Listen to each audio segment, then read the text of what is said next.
preguntas y, mientras se suman los compañeros, voy a grabar la clase de hoy día porque es la clase donde vamos a terminar de ver algunos elementos centrales del texto de Quemis y de Sacristán. Y ya estaríamos en condiciones de tener un control de lectura la próxima semana, que es un control de lectura en realidad eh, que les va a quedar colgados el día jueves de la próxima semana, y el día jueves van a tener el día, digamos, para realizarlo, pues son algunas preguntas tipo desarrollo, y esas preguntas van a estar, ¿cierto?, en un formato Word para que ustedes bajen ese Word, lo completen eh, y lo vuelvan a subir para que yo les pueda hacer la retroalimentación directamente sobre los archivos de Word. Yo hasta el semestre pasado ocupaba algunas aplicaciones que tiene el aula virtual para hacer directamente ahí los controles de lectura, pero lamentablemente tuve muchos problemas en que la retroalimentación que yo les voy dejando como mensajes al lado se desaparecía. Así que voy a usar un método bien tradicional, que es que les voy a dejar las preguntas del control de lectura subidas en el aula, ustedes las descargan, les voy a poner ahí una cantidad máxima de palabras para responder. Dependiendo de la pregunta, podrán responder entre 100 y 200 palabras, no más, que eso ya es harto. Yo creo que va a ser menos en todo caso. Ustedes, una vez que lo terminen, lo vuelven a subir y entonces yo se los reviso directamente allí. Mi idea es la próxima semana darles todo el día jueves para que ustedes puedan contestar las preguntas, y las preguntas tienen que ver fundamentalmente con la discusión que estamos teniendo, que tuvimos el martes pasado, cuando hablamos de esta primera disquisición teórica a la que nos enfrenta el autor del texto, que es establecer qué elementos pueden configurar una teoría curricular haciéndose cargo del escenario en que evidentemente esta obra se escribe, pues esta no es una obra así de la última década, sino que es una obra, una investigación que tiene un par de décadas ya en el cuerpo, tres por lo menos, y en la que, cierto, Kemi se hace cargo del escenario difuso que había en términos curriculares y parte haciendo esta primera disquisición respecto de la naturaleza teórica y la naturaleza práctica del currículum, que fue lo que habíamos visto el martes.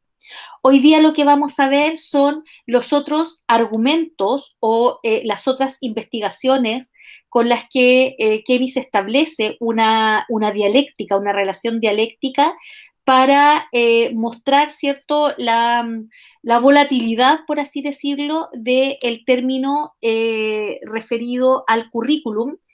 Y entonces, ¿cierto? Eso lo voy a mostrar, pero lo voy a ligar con otra idea, que es una idea que está señalada también en el texto, no es materia de desarrollo completo, como es la necesidad de que emerja el currículum a partir de la masificación de la escuela, y que eso tiene un antecedente histórico, que es la industrialización. ¿Ya? La industrialización más todas las ideas que venían de la ilustración, ¿ya? Una ilustración tanto europea como en su versión hispanoamericana, que va a movilizar variados esfuerzos para que la institución escolar, ¿cierto?, pueda masificarse, no por la ilustración, más bien movida por una cuestión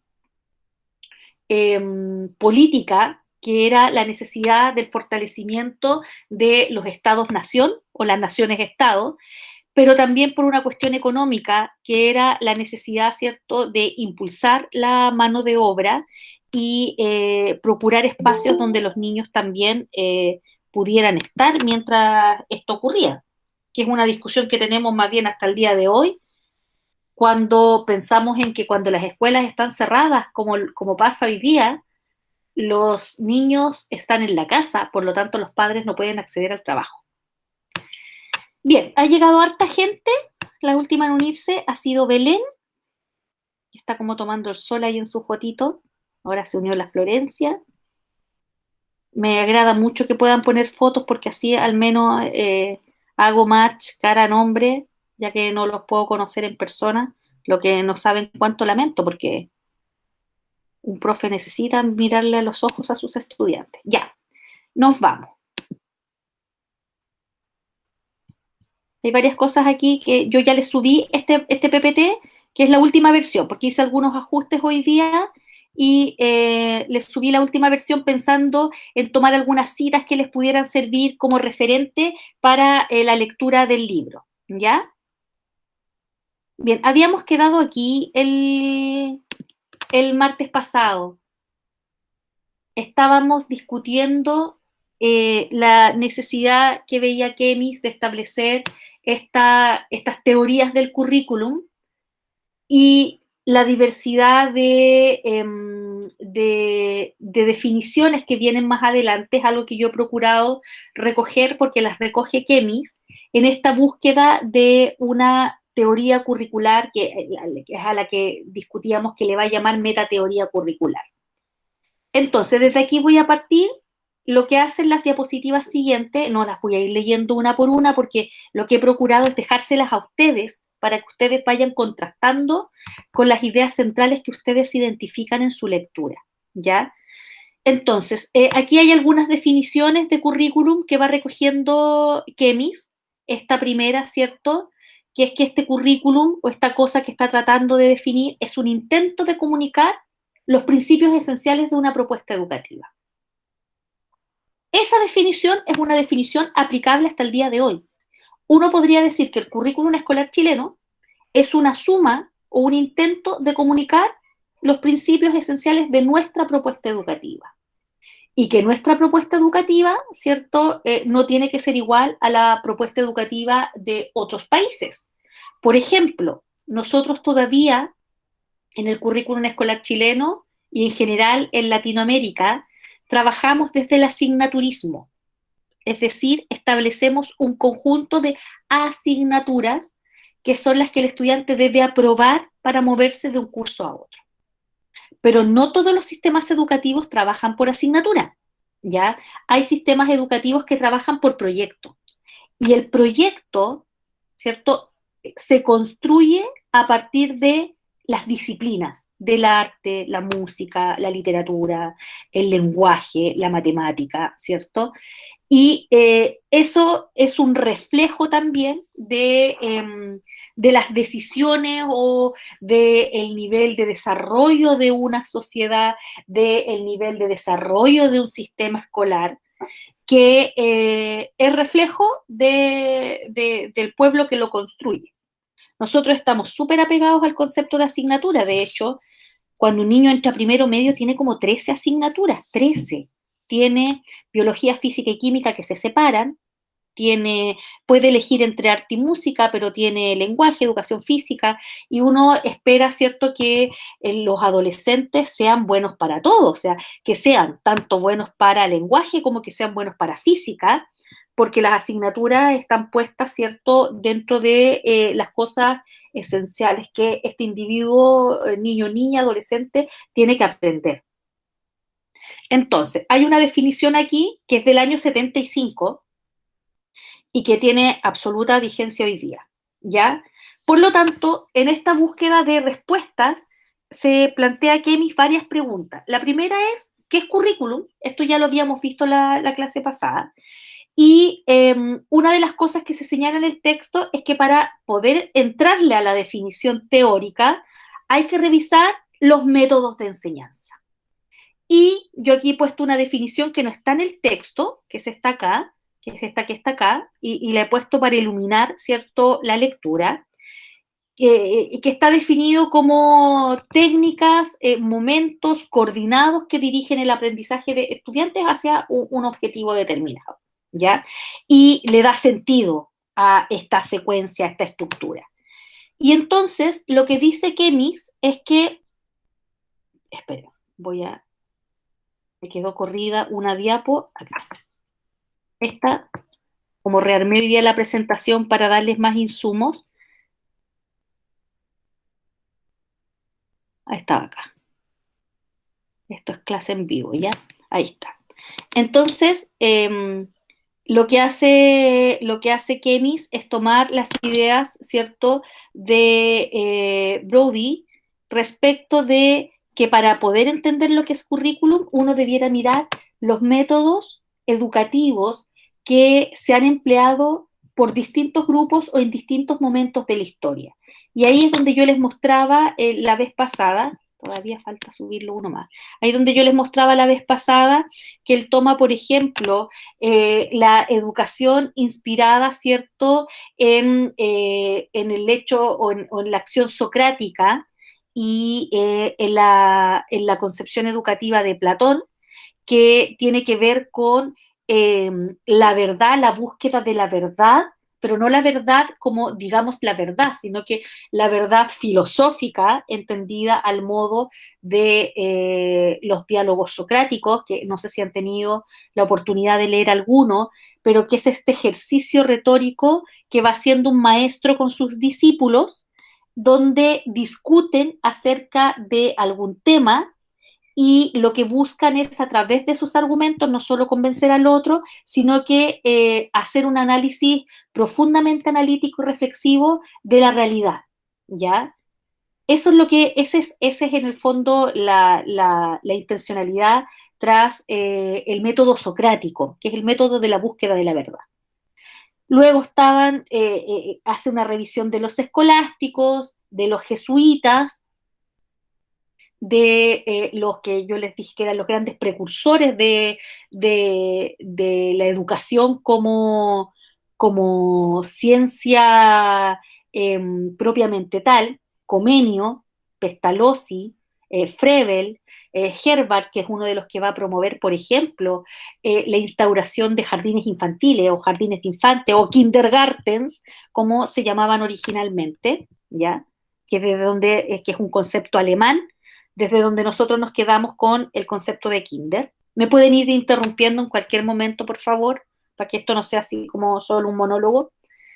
Eh, y también en esta lógica de pensar y buscar la respuesta de lo que es currículum, recoge Kemis una serie de definiciones. Y aquí yo se las he puesto así ordenaditamente, tal como están en el texto. Por ejemplo, para Johnson en el año 67 es una serie estructurada de resultados buscados en el aprendizaje. Mientras Kearney Cook, por ejemplo, lo definen como experiencias que el estudiante lleva a cabo bajo la tutela de la escuela. Para Lawton es otra definición que tiene que ver con todo lo que implica el proceso de enseñanza y aprendizaje, es decir, todos los aspectos implicados en el proceso de enseñanza y aprendizaje es currículum. Para Johnson, ¿cierto? Es solamente el currículum oficial de la escuela, es decir, lo que más adelante vamos a conocer como el currículum prescrito. Y esto, ¿por qué esta definición? Porque en estas mismas décadas va a aparecer la pedagogía crítica de la mano de, por ejemplo, Michael Apple, de la mano está más adelante, se me olvidó el nombre del otro propulsor de un concepto que es el concepto de currículum oculto, y de que en la escuela pasan muchas más cosas que no están en el currículum oficial, pero que se enseñan y también forman parte de un currículum, que los pedagogos críticos lo van a denominar currículum oculto, y que a veces enseña mucho más que el currículum explícito, que también lo vamos a ver más adelante. Por lo tanto, aquí hay una variedad de definiciones. Stenhouse, que es uno de los referentes máximos acerca de la teoría curricular o del currículum propiamente tal, también es recogido en una definición que es este intento por comunicar los principios esenciales de una propuesta educativa, de forma tal que quede abierta el escrutinio y pueda ser traducida efectivamente a la práctica, es decir, es común y compartida por la sociedad, ¿ya?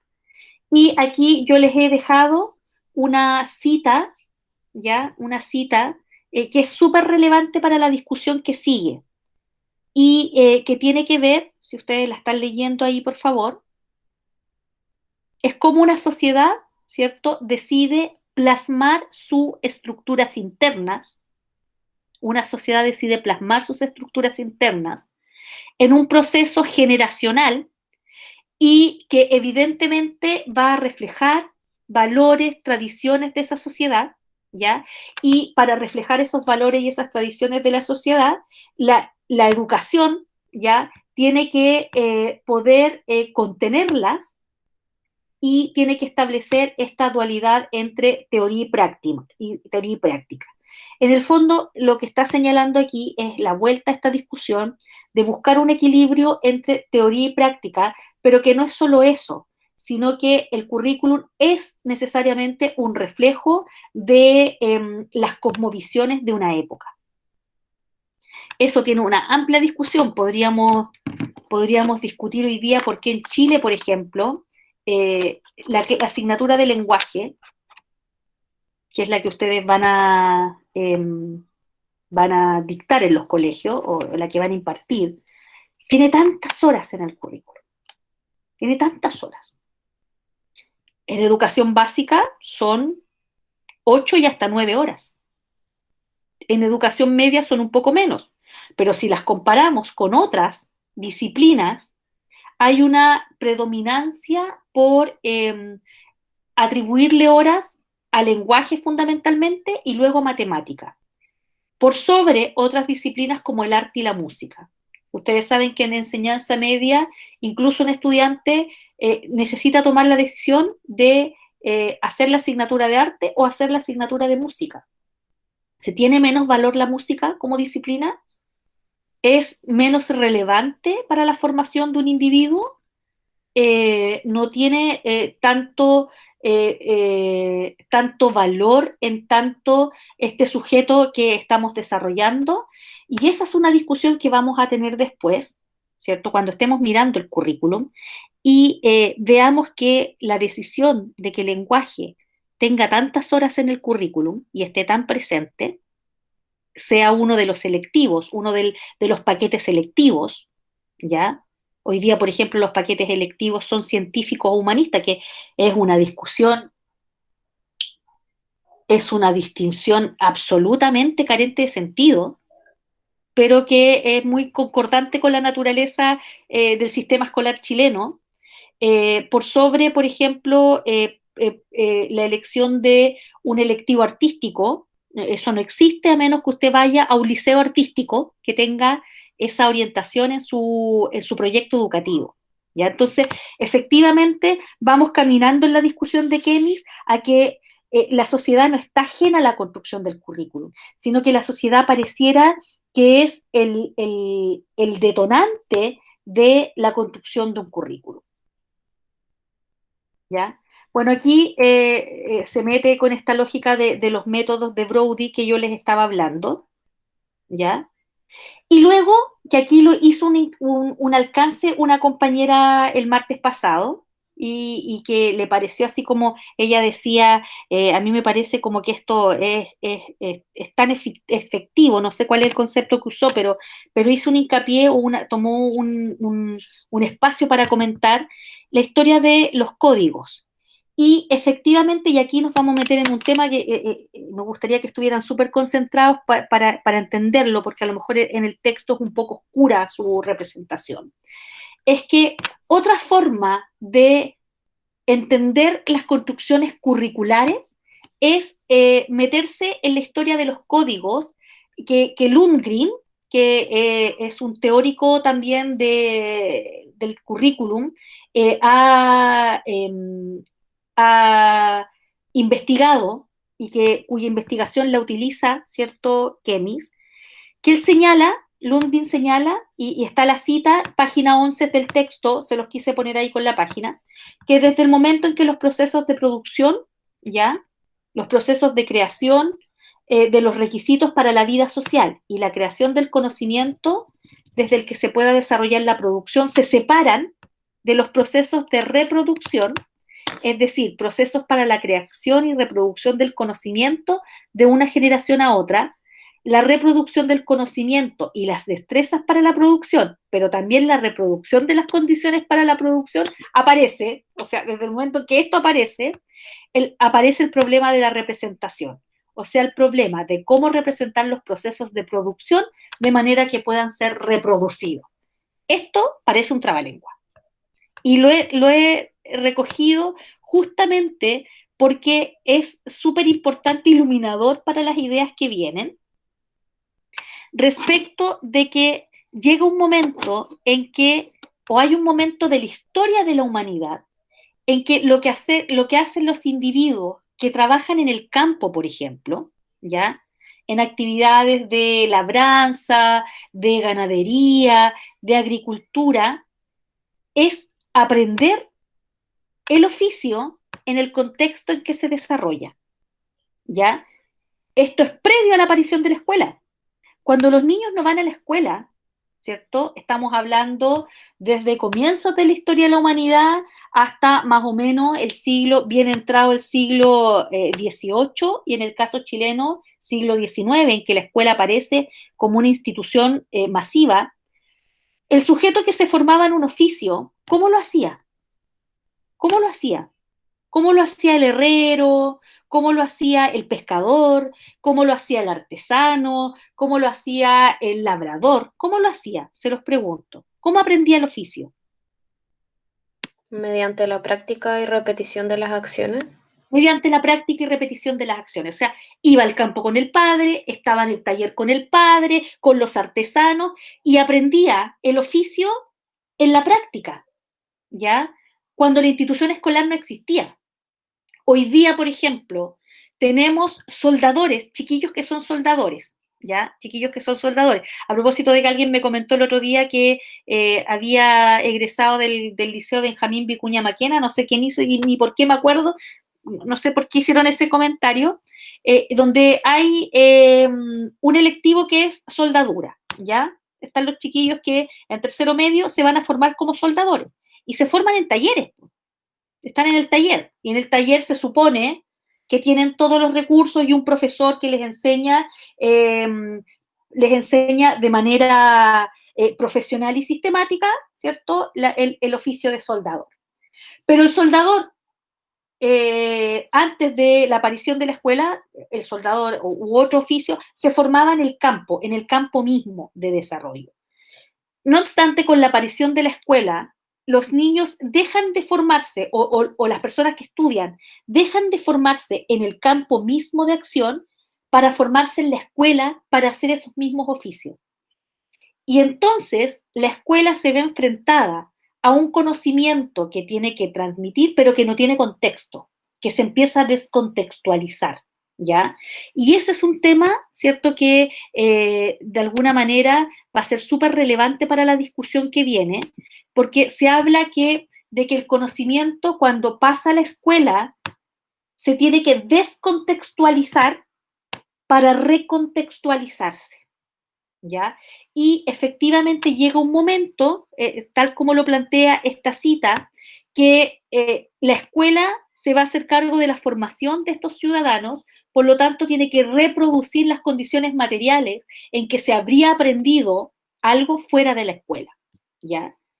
Y efectivamente hay un supuesto aquí que subyace a la teoría de los códigos, es que si el aprendizaje del conocimiento y las destrezas de un oficio, por ejemplo, para la producción de un campo labrado, por ejemplo, tiene lugar en el contexto de la producción, es decir, en el campo labrado, ¿ya? La relación entre el conocimiento y las destrezas es súper evidente entre sí. Es súper evidente entre sí. Pero en cuanto se decide que este aprendizaje se realice en otro lugar, en la escuela, por ejemplo, y que lo aprendamos a lo mejor más profesionalmente, porque entendemos cuáles son los procesos que a lo mejor intuitivamente maneja el labrador respecto de la calidad de la tierra, respecto de la posición del sol, respecto de las mejores épocas del año para determinado tipo de semilla. Hay una relación directa ahí, pero cuando ese conocimiento pasa a la escuela, ya aparecen dos problemas, y que son estos que yo les señalaba. Primero, el conocimiento se descontextualiza, y por lo tanto las destrezas también se descontextualizan. Pero la escuela tiene el deber de recontextualizar ese conocimiento, ¿ya? Y tiene el deber de proporcionar los mecanismos para el desarrollo de esas destrezas en el marco de un aprendizaje que está lejos del contexto, lejos de los contextos de producción. Y ese es un problema que le atañe a la escuela, ¿ya? Le atañe a la escuela. Por tanto, y aquí es donde aparece, ¿cierto?, la explicación. Lundgren dice que los currícula, que es un concepto que ya lo voy a explicar, los currícula son los textos que se producen para resolver estos problemas de representación. Y de hecho él da una lista por allí de a qué le denomina currícula, ¿cierto? Son los materiales preparados para la escuela, tanto los tipos de texto, el discurso del profesor. O sea, efectivamente este currículum o currícula, que son los conjuntos organizados de materia, son los que vienen a suplir esta falta de contexto. Entonces, se preparan materiales para que el estudiante, aunque sea, tenga contacto con el contexto de manera teórica. Y desde esa lógica, ya, para construir un currículum que supla esta descontextualización, es necesario tener principios sobre los cuales se lleve a cabo la selección, organización, los métodos de transmisión, ¿ya? Y todos los elementos que, de acuerdo a Lundgren, podrían llamarse los códigos del currículum. ¿Queda claro eso? ¿Tienen alguna duda todavía ahí? No, profe, por lo menos yo no. Ya. Entonces, toma la teoría de Lundgren de los códigos porque le parece interesante la discusión que este último ha hecho respecto de esta noción que emerge de cuando la persona, el individuo, un niño, un joven, deja de aprender el oficio en el contexto en el cual este oficio se desarrolla para aprenderlo en la escuela. Y esa necesidad tiene que ver con la necesidad de que lo aprenda en la escuela, no tiene que ver con una necesidad del individuo, sino que tiene que ver con un hecho histórico, que es el hecho de la masificación de la escuela. Y la masificación de la escuela, vuelvo a decirles, es un hecho más que educativo, es un hecho político y económico. El que en Chile se hayan construido aceleradamente escuelas en el periodo previo al inicio del siglo XIX, tiene que ver más bien con una necesidad económica del Estado de ofrecer un espacio para donde los niños puedan estar mientras la familia se suma a la fuerza de trabajo que va a requerir intensamente la industrialización tanto de nuestro país como de los países de Latinoamérica y como ya había ocurrido en Europa. Ya, entonces, volviendo a esto, a esta conceptualización de Lundgren, entonces currículum sería una selección de contenidos y objetivos para la reproducción social, y ahí aparece este concepto que luego, ¿cierto?, varios autores lo toma Foucault después, el concepto de reproducción social, o sea, una selección de conocimientos y destrezas que tienen que transmitirse mediante la educación, una organización de estos conocimientos y estas destrezas y los métodos más apropiados, ¿cierto?, con que estos contenidos deben ser enseñados, su orden y control. Entonces, hay allí, en la definición de Lundgren, un acto que es más bien político respecto del nacimiento del currículum o el concepto de currículum. ¿Ya? El currículum es una forma de resolver esta descontextualización y recontextualización de lo que un individuo debe aprender, y lo hace, ¿cierto?, en una sociedad que empuja a el individuo o que empuja la aparición de la escuela. ¿Ya? Bueno, y él señala que en todas las épocas, Lundgren señala que en todas las épocas ha ocurrido lo mismo. Y va dando ejemplos de códigos, ¿ya? Va desde el código de griego y romano, que yo los junté acá porque el código griego es el que inspira el código romano, en que no había escolaridad propiamente tal, sí había educación que estaba dada por algunos maestros. De hecho, el concepto liceo es un concepto griego, liceum, que lo que los romanos, a lo que los romanos le llamaban liceum, que significa lugar para el ocio, que era este lugar donde tú ibas a pensar, a discutir con los maestros, ya muchachos bastante más grandes, ¿sí? No niños pequeños. Y lo que señala Lundgren es que podemos rastrear en toda la historia ejemplos de códigos, es decir, cómo la educación ha tenido que resolver esta disonancia. Por ejemplo, dice que mucho antes de la escuela de masas, de los sistemas escolares de masa, ¿ya? El código clásico incluía un equilibrio entre la educación intelectual, física y estética, ¿ya? En el desarrollo, en el que el desarrollo intelectual del estudiante se lograba mediante el trivium, que esto deben haberlo visto ustedes a lo mejor en literatura medieval, si es que la han cursado todavía, entre el trivium y el quadrivium, ¿cierto? El trivium que era gramática, retórica y lógica, y el quadrivium que era aritmética, geometría, astronomía y física.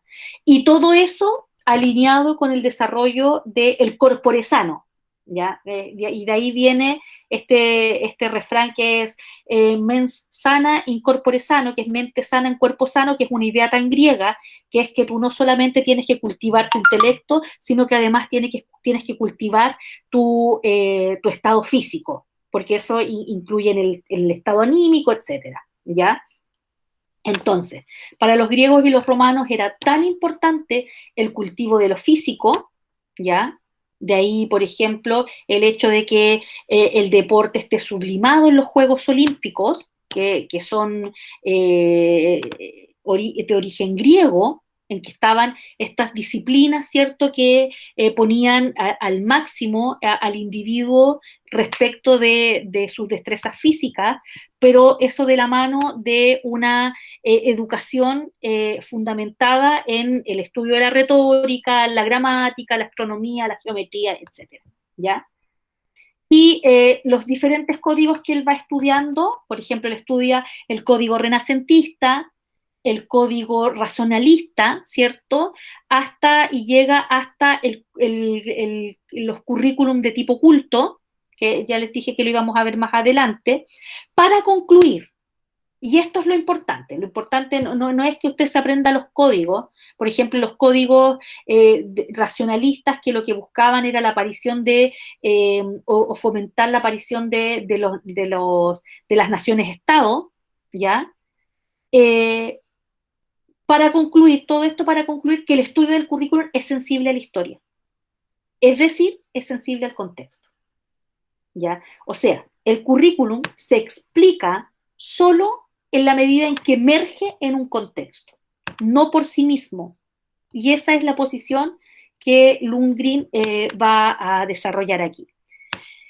Y esto iluminado por esta idea de que llega un momento en la historia en que la escuela emerge. La escuela emerge. En Chile, desde que los españoles llegan a América, hay escuelas, pero eran escuelas que estaban, sobre todo en la primera parte del proceso de colonización, que estaban en manos de sacerdotes, de órdenes religiosas. Yo les contaba el otro día que los jesuitas, que hasta el día de hoy tienen colegios en Chile, fueron los primeros educadores en llegar a América. Entre medio ustedes saben que los expulsaron, volvieron, etcétera, y los expulsan porque tienen un poder político súper grande, pero los jesuitas, las carmelitas, los franciscanos, los dominicos, llegaron a Chile de la mano de sacerdotes y fundaron estas pequeñas escuelas que eran evidentemente, ¿cierto?, escuelas no masivas, sino que para una élite súper pequeña que aprendía en general rudimentos de cálculo y lectura, con profesores que no eran tales, sino que eran sacerdotes que sabían leer y escribir, ¿ya? Y En Chile no hay escuela propiamente tal, sino hasta mediados del siglo XIX, en que alimentados por esta ola de la industrialización, ¿cierto? Los efectos de la revolución industrial hacen que la gente de los campos migre masivamente a las ciudades y entonces esta migración masiva de los campos a las ciudades va a generar la necesidad de que, por un lado, los niños estén en alguna parte para que los padres se integren al mundo laboral, pero por otro lado va a necesitar la educación de esta mano de obra. Y entonces aparece la escuela, ¿cierto?, como un espacio más que más que filantrópico, un espacio, ¿cierto?, económico y político para la formación de estas futuras clases trabajadoras, que es un concepto que hasta el día de hoy lo podríamos discutir, ¿ya? ¿A quiénes forma la escuela privada? ¿A quienes forma el colegio donde un padre puede pagar en UEF en la colegiatura? ¿Y a quienes forma el liceo? ¿Ya? Y ese liceo, ¿cierto? ¿Cuánto invierte en la formación de ese individuo? ¿Dónde se inserta luego ese individuo? ¿Qué tipo de relaciones tiene para hacerse un espacio en el mundo laboral versus qué tipo de relaciones o contactos tiene un estudiante que egresa de un colegio de nombre Vinoso, ¿cierto?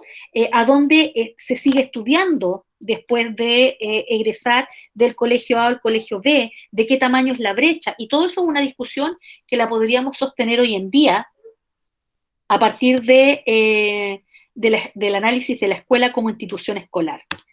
Entonces, cuando se masifica la escuela, hay la necesidad de ordenar los procesos adentro. Y entonces, el currículum, tal como lo había señalado Lundgren, va a ser una herramienta o un instrumento que va a permitir esto que dice aquí abajo. Dice, determinar los cursos, el concepto de curso, la idea de progresión, la distinción de disciplinas, la asignación concreta de contenido a los profesores y el refinamiento de los métodos. O sea, currículum va a significar curso, primer grado, segundo grado, tercer grado, hasta 1920, ¿cierto? Eran desde 1920 en adelante y hasta el día de hoy, se han ido incrementando los cursos.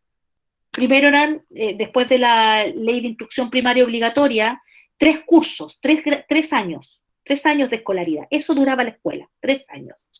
Luego, en 1945, hasta 1945 se habían ampliado a 6 años, lo que se llamaba sexto de humanidades, que probablemente si ustedes le preguntan, ustedes son re jóvenes, pues sus papás no deben ser tan viejos, pero si les preguntan a sus abuelitos o abuelitas, tíos abuelos o personas mayores, hasta qué curso llegaron, la gente llegaba en general hasta sexto de humanidades, que era el equivalente a sexto básico. Y de ahí no había más escuela. El liceo propiamente tal es muy posterior. Quienes entonces podían seguir estudiando era gente que tenía mucho dinero, pertenecía a familias aristocráticas, que podía mandar a sus hijos a estudiar al extranjero. Luego, en el año 45, bajo el gobierno de Eduardo Frei Montalva, se amplía la educación a 8 años, hasta octavo básico. Luego, ¿cierto?, se amplía obligatoriamente, ojo, la educación media a 12 años solo en uno de los gobiernos de Bachelet. Solo en uno de los gobiernos de Bachelet. La educación se hace obligatoria hasta cuarto medio. Ya estamos hablando de un siglo en que se fue extendiendo el tema de la educación escolar.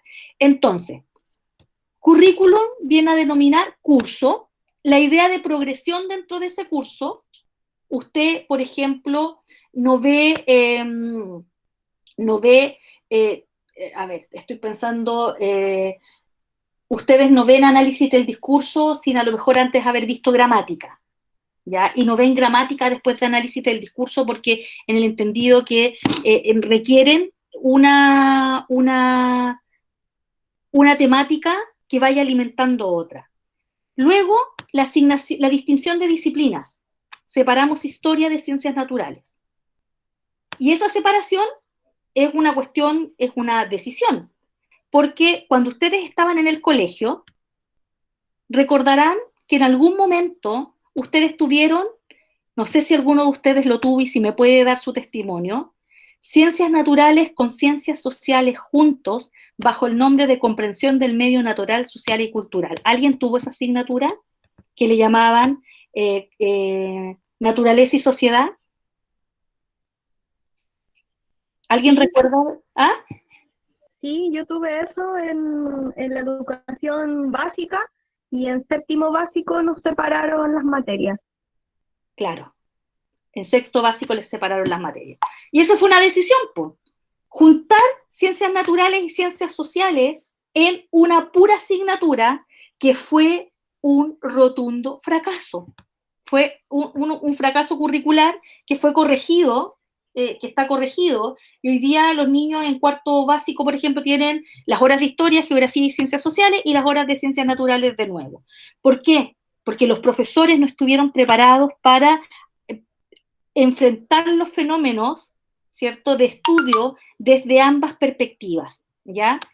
Entonces, la distinción de disciplinas, ¿van juntas, van separadas? ¿Cómo se hacen? ¿Hay subdisciplinas? Etcétera. La asignación de contenidos, los métodos, etcétera. Déjenme contestarle a una profesora que me está haciendo una pregunta. Ya. Entonces, aparece esta escolaridad como fenómeno de masas bajo una lógica que es la lógica de la ilustración. Cuando yo digo ilustración, ustedes tienen claro a qué me refiero, ¿cierto? ¿Ya? Que es un movimiento político, literario. Generalmente uno cuando estudia letras, como en el caso de ustedes, estudia literatura que emerge de la ilustración, y ahí uno ve, por ejemplo, los grandes fabulistas, ve a Samaniego, ya ve la obra de algunos autores que son los autores que recogen en su literatura los ideales de la ilustración, pero la ilustración es un movimiento que va a abogar por la necesidad de educar al pueblo, la educación del pueblo, pero es una educación del pueblo para que el pueblo contribuya a la conformación de estas ciudades-estado, de estos estados-nación que se están forjando, y que es un movimiento, ¿cierto?, que en Europa va a estar liderado por un grupo de intelectuales y que va a, de alguna manera, diseminarse por toda América con ideales independentistas, ¿ya? De hecho, personajes como el mismo Bernardo Higgins son criados a la luz de las ideas de la ilustración. Y una de las lógicas de la ilustración es que la educación debe ser para todos, debe ser para todos. Por lo tanto, la escuela debe ser un espacio abierto a cualquiera y no debe ser un espacio para la formación de la élite. Y entonces, estas ideas, tanto de la ilustración como las necesidades, ¿cierto?, que empujaron al hombre del campo a la ciudad, producto de la revolución industrial, van a producir el fenómeno de la masificación de la escuela. Empiezan a aparecer escuelas, ¿ya? Se empiezan a construir escuelas. Las escuelas, en el caso chileno, empiezan a llegar al campo profundo, donde había niños a los que las escuelas no llegaban. Y aparece, para explicarles la consistencia del fenómeno de la masificación, aparece el concepto de la escuela mixta. ¿Hay alguno de ustedes aquí que sea de Limache? Yo soy de Olmué. Ya, Olmué. ¿Tú conoces la escuela mixta 88 en Limache? Sí, sí la conozco. La escuela mixta 88 en Limache es la hija del fenómeno de la masificación de la escuela, porque llega un momento en que la escuela también siente la necesidad, la sociedad en realidad, poco a poco va empujando a que las niñas también vayan a la escuela. Las niñas no van a la escuela al comienzo, solo los hombres, ¿ya? De hecho, por ejemplo, los primeros profesores que se formaron en Chile o las primeras generaciones de la escuela normal de profesores eran solo profesores hombres. Parecía que la escuela y la mujer no tenían mucha compatibilidad, y en general a las niñas se les preparaba y se les educaba para la vida marital, en bordado, no sé, labores dignas, ¿cierto?, de una súper buena ama de casa, pero llega un momento en que las niñas también empiezan a acceder a la escuela y al Estado le sale doblemente caro tener escuelas para niños y escuelas para niñas. Y aparece la figura de la escuela mixta como una forma de resolver económicamente el tema de qué hacemos con las niñas que igual se tienen que educar, ¿ya? Y entonces aparece la construcción de estas escuelas mixtas, que hay en Limache hay una, que el edificio de la escuela es patrimonio, ¿ya? Es patrimonio de la ciudad, porque es un edificio histórico, pues son escuelas muy, muy antiguas. Entonces aparece la escuela, se masifica. En Chile ocurren fenómenos bien interesantes. Aquí hay un gráfico, ¿ya?, que está explicado también el surgimiento de la escuela por el crecimiento demográfico de la población, favorecido por la mejora en las condiciones de higiene y salud en la que esta población se desarrolla, ¿ya? Si ustedes miran este gráfico y tratamos de analizarlo, este incremento tiene que ver con que los niños nacidos ya no se mueren masivamente producto de las malas condiciones, de la falta de vacunas, de la desnutrición infantil, sino que la población empieza a incrementarse demográficamente y además empieza a moverse, ¿cierto?, del campo a la ciudad, y entonces aparece la necesidad de, de que contemos con estos recintos llamados escuelas y que las escuelas estén ordenadas también a través de aquello que llamamos currículum. Ahí está. El desarrollo industrial produce grandes concentraciones humanas, grandes ciudades, extensos núcleos fabriles, y entonces aparecen estas escuelas que van a, van a mantener desde el día uno esta distinción de clases, ¿cierto?, que es a la que hace alusión Quino en esta tira de Mafalda, ¿ya? Y aquí hay algunos textos literarios famosos en Chile que recuerdan un poco lo que significó para las familias mandar a los niños a la escuela. ¿Ustedes han leído, han tenido la oportunidad de leer a Baldomero Lillo?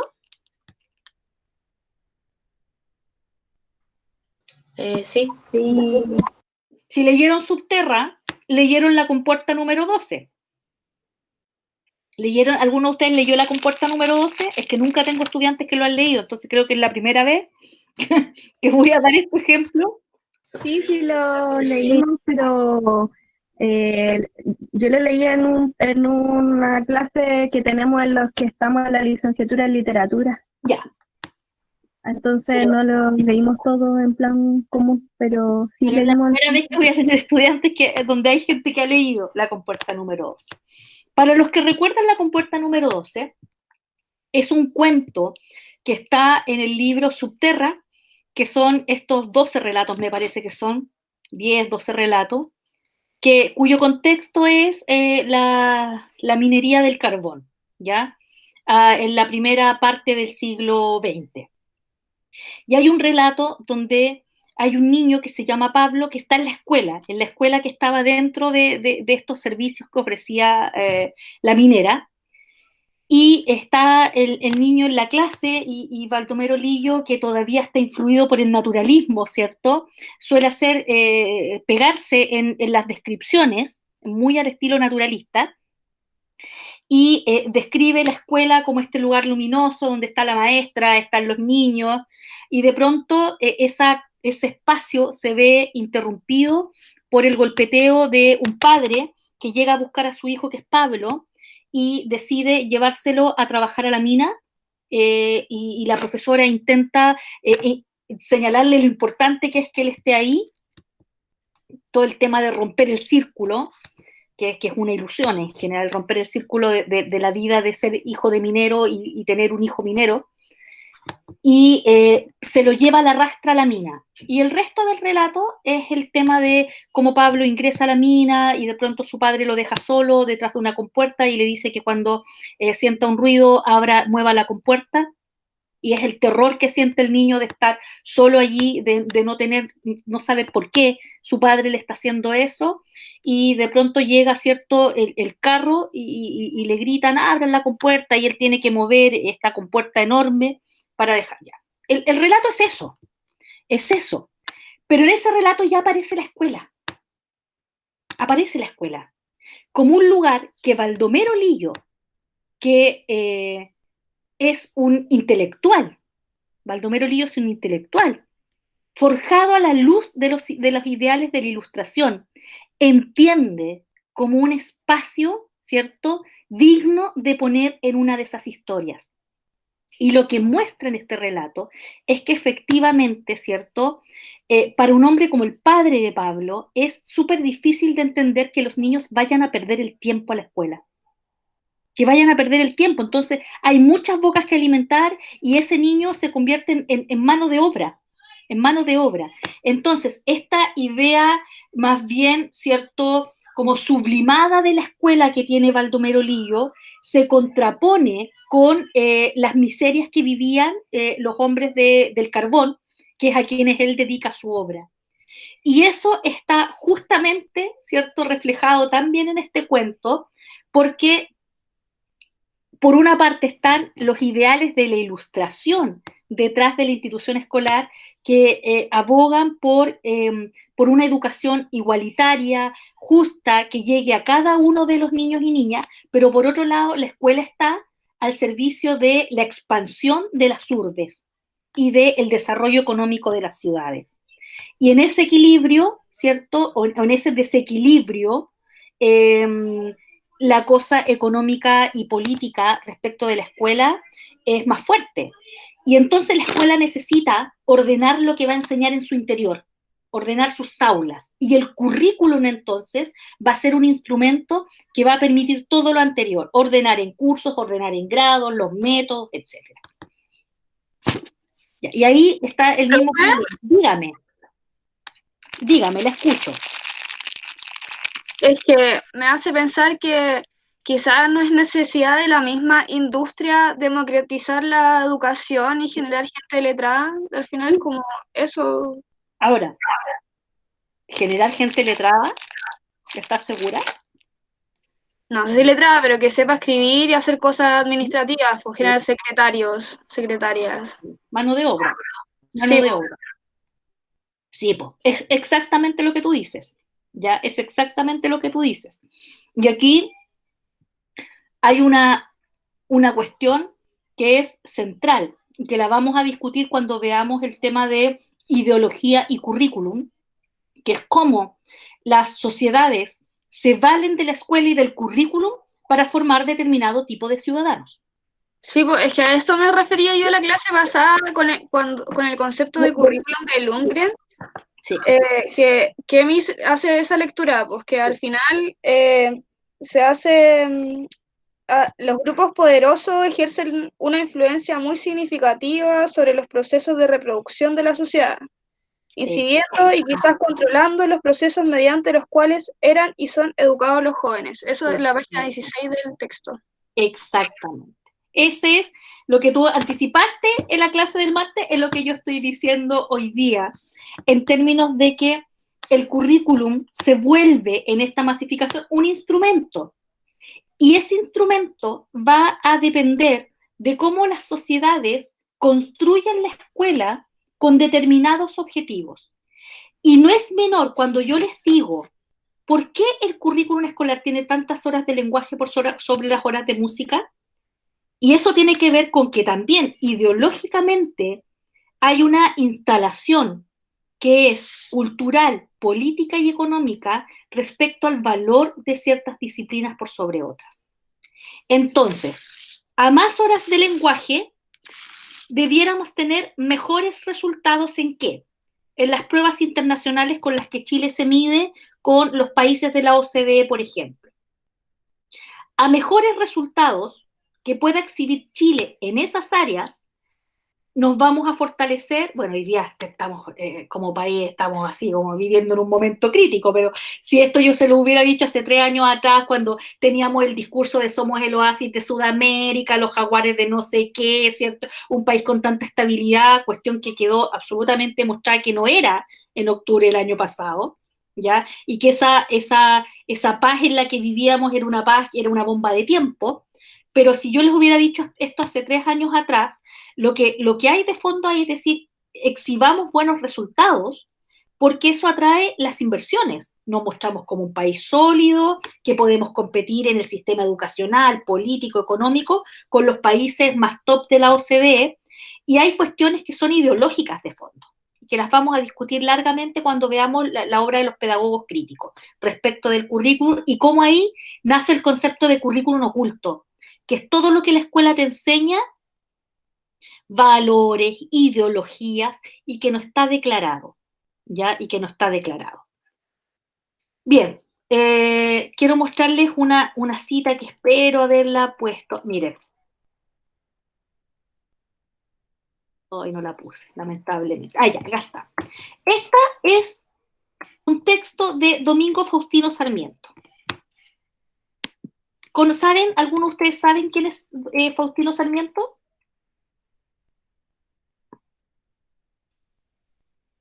Bueno, Domingo Faustino Sarmiento es argentino, pero él fundó en Chile la primera escuela de profesores, de formación de profesores, se llamaban preceptores, la primera escuela normal de preceptores.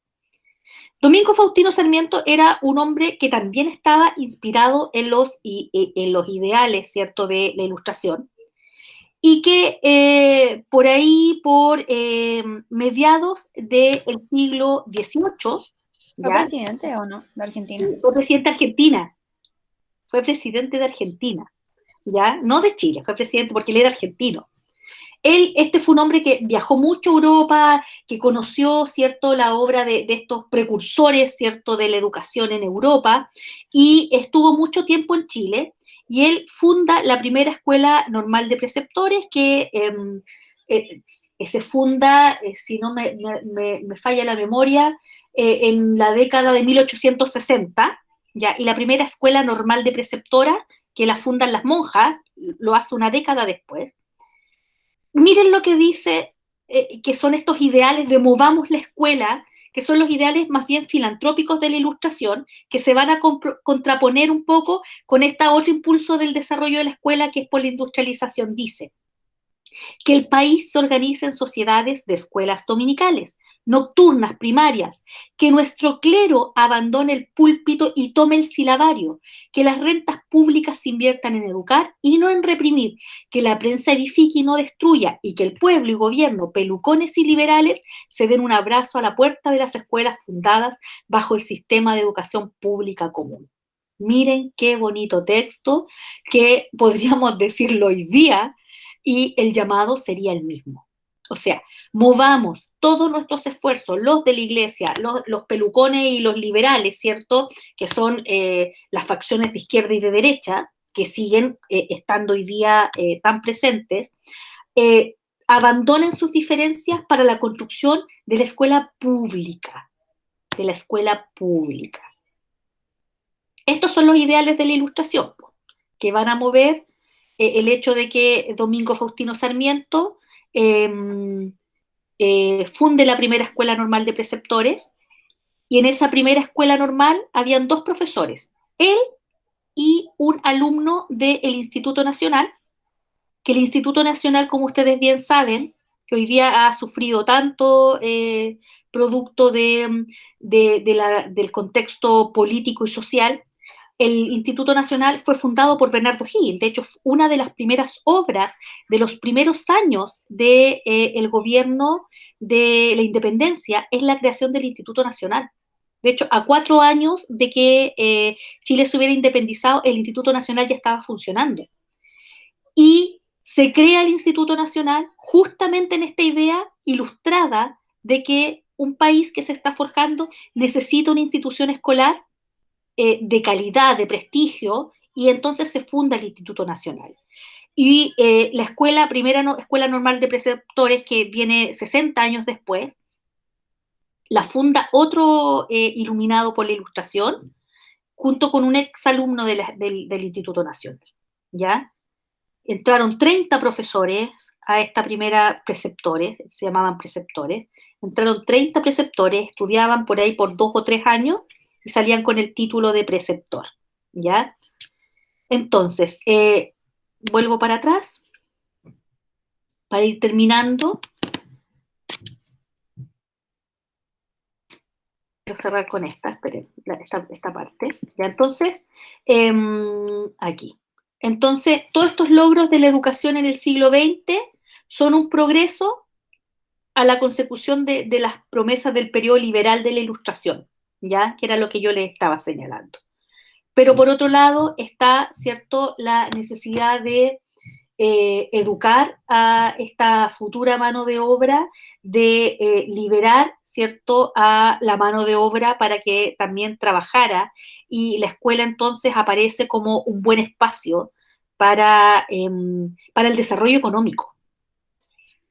Bueno, y por otro lado, esa es la investigación que hace en el fondo Kemis en la primera parte del texto, es decir, son los argumentos de los que se va valiendo para no definir necesariamente lo que es currículum, sino que definirlo, ¿cierto?, a partir de esta suerte como de metaanálisis que va haciendo de distintos estudiosos del currículum y que le va dando forma entonces a este conjunto de ideas que de alguna forma las retoma después Sacristán en su otro texto. Básicamente les voy a mostrar esta imagen, ¿ya?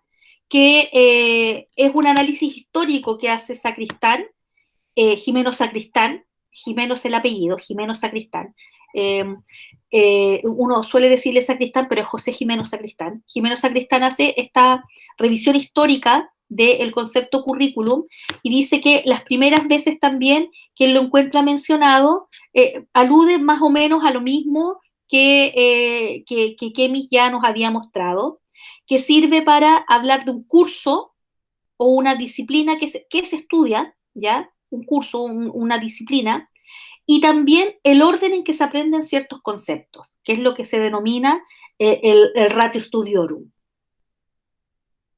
Y esto acá. Y entonces aparece esta figura ahí en el texto de Sacristán que resume lo que hemos venido conversando. Todo esto es currículum. Todo esto. Currículum sirve para denominar el curso grado, ¿ya? El curso o grado, primer grado, segundo grado. También el currículum regula y selecciona lo que se va a aprender en esos grados, ¿ya? ¿Qué vamos a enseñar en primer grado y qué vamos a enseñar en tercer grado? También es currículum.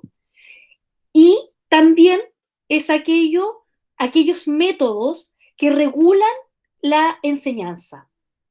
Entonces, currículum es todo lo que potencialmente es posible de enseñar o de aprender. ¿Ya? Esto es acá. Y lo que es, esto lo añadí yo, ¿ya? Lo que es potencialmente enseñable va a depender de lo que esa sociedad quiera de la escuela. ¿Qué es potencialmente enseñable para las culturas orientales, por ejemplo? ¿Qué es potencialmente enseñable para los pueblos inuit en el Polo Norte? ¿Qué es potencialmente enseñable, por ejemplo, para comunidades que tienen niños descendientes de pueblos originarios? ¿Ya? Entonces, todo lo que puede caber allá adentro del currículum es currículum. También es el curso grado. También es la selección de eso que se va a enseñar. También son los métodos. Y eso, en el fondo, es la suma como de todos los elementos que hemos venido revisando. Aquí hay otras ideas que son de la educación de masa, y esto no es mucho más acá. Yo quiero volver a Sacristán porque lo demás tiene que ver con la educación de masa. Entonces, según Sacristán, el currículum tiene una característica que es su poder regulador, ¿ya? regula en varios modos. Por ejemplo, la variedad de alumnos. ¿A qué se refiere con esto? Por ejemplo, los vamos a separar por edades. ¿Ya? Yo no sé si ustedes vieron alguna vez una imagen de películas como, no sé, o seriales, una muy antigua que yo sé que ninguno de ustedes la ha visto, pero La casa en la pradera. ¿Ya? Entonces, La casa en la pradera se ve una escuela donde están todos los niños de distintas edades con un profesor. Más grandes, más pequeños, de edades medianas. Entonces, la escuela va a permitir, a través de este instrumento que es el currículum, ordenar por ciclo. Y hoy día nosotros sabemos, por ejemplo, que para entrar a primero básico, por ley, un niño tiene que tener 6 años cumplidos. No puede entrar con 5 años. Eso es un ordenamiento. Puede entrar con 8 años, no debiera, pero como el bien común es que el niño estudie, pudiera entrar con 8 años a primero básico. De hecho, yo cuando estaba, una vez tuve un cuarto medio y tenía un alumno de 21 años, yo había egresado de la universidad y casi tenía la misma edad que él. ¿Qué dice la ley? Que un niño hasta los 16 años debiera poder entrar a primero medio, pero nosotros sabemos que ahí la ley es laxa y que hoy día por sobre la edad no podemos negarle la matrícula a nadie en el sistema. Pero al menos en primero básico no puede haber un niño con 5 años. ¿Ya? Chuta, a ver, déjenme volver para atrás. Ya. Me perdí. A ver.